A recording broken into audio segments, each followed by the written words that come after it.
Lijep pozdrav svima i dobrodošli na kanal Proizvodnja voća i povrća.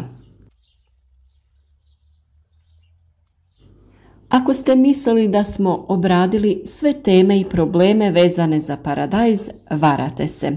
Paradajz je biljka koja se vrlo lako uzgaja, ali ukoliko želite imati zdrave i plodonosne biljke, ipak će biti potrebno uložiti malo više truda i vremena. Ukoliko želite pratiti sve savjete koje svakodnevno objavljujemo, zapratite naš kanal i uzgajajte ukusno i zdravo voće i povrće.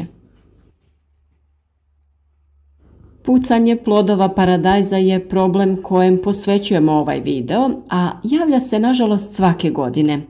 Pukotine umanjuju tržišnu vrijednost, mijenjaju okus i izgled povrća, a kroz njih se naseljavaju i uzročnici truleži koji mogu dovesti do potpunog propadanja paradajza.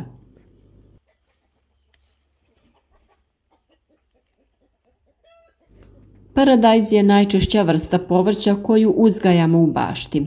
Njegov uzgoj nije tako jednostavan kako nam se čini na prvi pogled.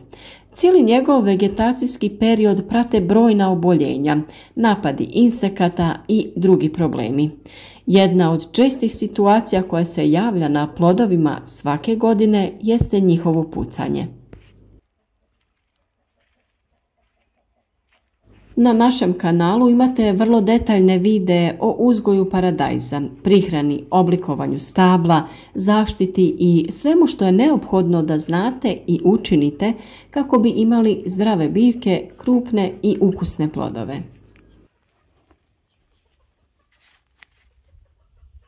A danas ćemo govoriti o tome zbog čega dolazi do ove pojave, te kako ju možemo spriječiti.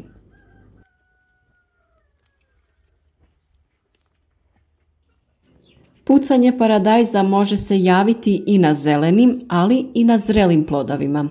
Ovako povrće ima manju tržišnu vrijednost.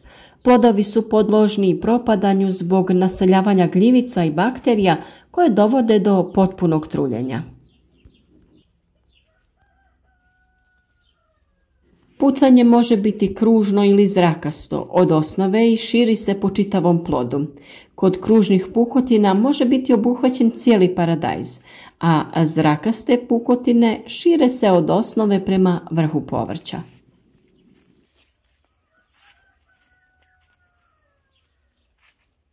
Neke sorte su više podložne pojavi pucanja od drugih.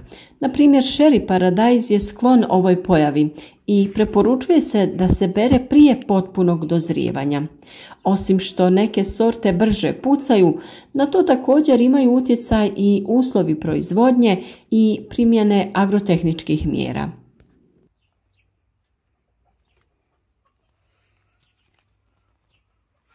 Naime, do pucanja dolazi kada period suše i visokih temperatura bude naglo prekinut obilnom kišom ili obilnim zalijevanjem. Biljka tokom sušnog perioda pati od nedostatka vode jer ima velike zahtjeve za vlagom. Kada padne obilna kiša na suhu zemlju, onda usjev u kratkom periodu dobije previše vlage.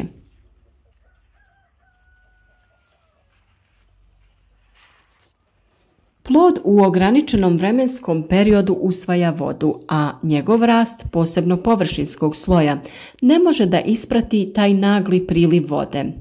Unutrašnjost ploda se širi, a površina puca zbog pritiska. Pokožica ploda također puca jer se ne može razvući. Pucanje smanjuje unutrašnji pritisak, ali istovremeno pukotine postaju ulaz za prodor patogena, koji naravno izazivaju truljenje, mijenjaju okus i izgled povrća.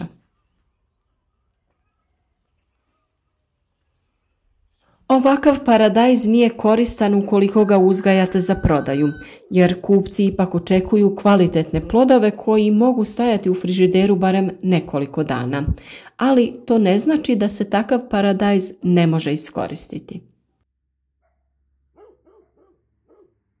Paradajz sa pukotinama treba brzo obraditi i iskoristiti kako bi preduhitrili njegovo dalje propadanje. Oštećeni dijelovi se naravno odsijeku i uklone prije upotrebe. Ono što je naravno vrlo važno kao preventiva jeste dobra snabdjevenost vlagom.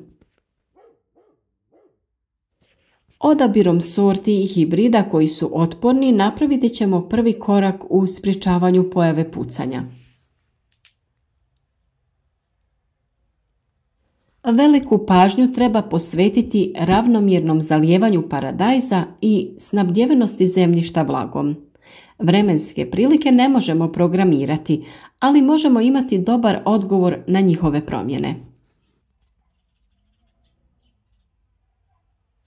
Tokom cijelog vegetacijskog perioda potrebno je obezbijediti zalijevanje biljaka.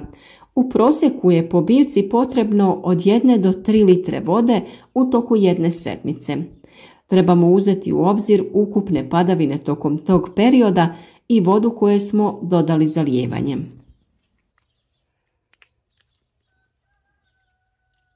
A tu je i đubrenje koje treba da je u skladu sa razvojem paradajza. Na početku vegetacije treba mu dodati đubriva koja imaju nešto više azota, a od pojave cvijeta i ploda dodaju se hranjiva bogata kalijem i fosforom. Dodavanje previše azota u ovom periodu može pogodovati pojavi pucanja paradajza.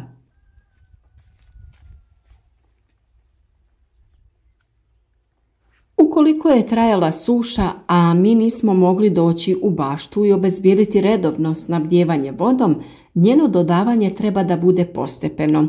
Nikako ne smijemo uraditi obilno zalijevanje jer će upravo to dovesti do pucanja plodova. Vlaženje se obavlja postepeno sa povećanjem količine vode.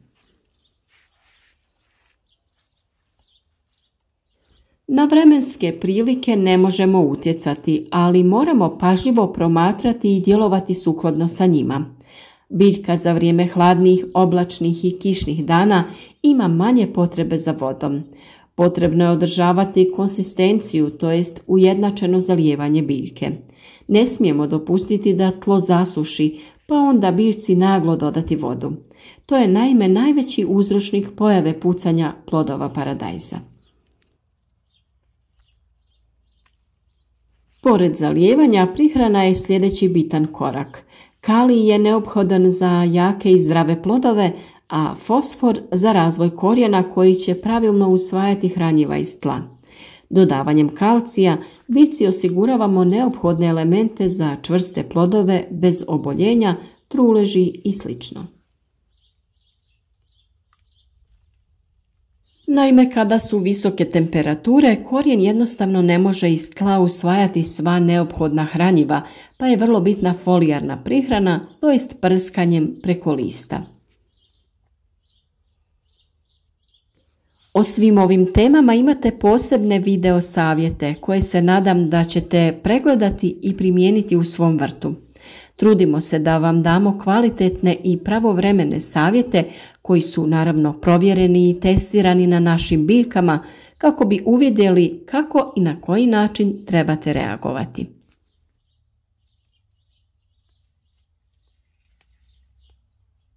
Nadamo se da je i ovo jedan od savjeta koji će vam biti od pomoći kako bi što prije riješili problem pucanja plodova paradajza.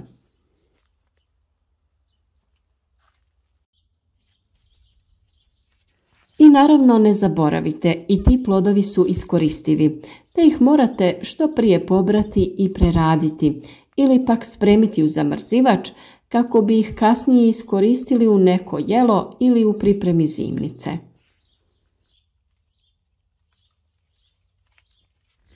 Recepti o korištenju paradajza u pripremi zimnice neće nedostajati, pa ukoliko niste do sada, zapratite naš kanal kako bi pratili sve nove teme i ideje. Ukoliko kliknete i na znak zvonca, za svaki novi video će vam stići i obavijest kako ništa ne bi propustili.